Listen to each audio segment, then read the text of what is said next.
pse ishte vajza e Donald Trumpit në te Roma? Pse vizitoi Romën? Se po flitet që e ka vizituar për me blenë ishull.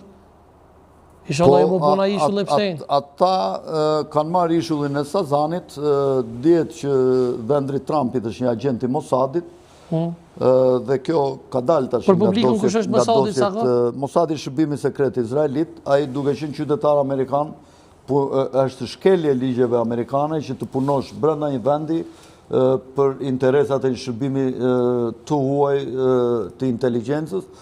Ai bashkë me vllajën e vet dhe thuhet që këta i ka rekrutuar Alen Dershovic, që është një nga avokatët më të shuar që fut në New York, sidomos, i cili ka qenë pedagog në Harvard, ku kanë qenë dy vëllezrit Kushner, dhe ai ju ka thënë që ju këshilloi që të bëheni agent të Mossadit dhe të punoni me Mossadin për interes të Izraelit këtu në Shtetet e Bashkuara. Dhe sigurisht që nuk mund të mos them që janë interesat e Mossadit për të marrë ishullin e Sazanit dhe nëpërmjet ishullit Sazanit të kontrollohet gjithë Otrantoja, se është pika hyrje, porta hyrëse e kanalit të Otrantos, ku nëpërmjet asaj porte kontrollohet, mund të përdoret edhe si një bazë për çështjet e shërbime inteligjente të Mossadit, për të kontrolluar jugun e Evropës nga Italia, Kroacia.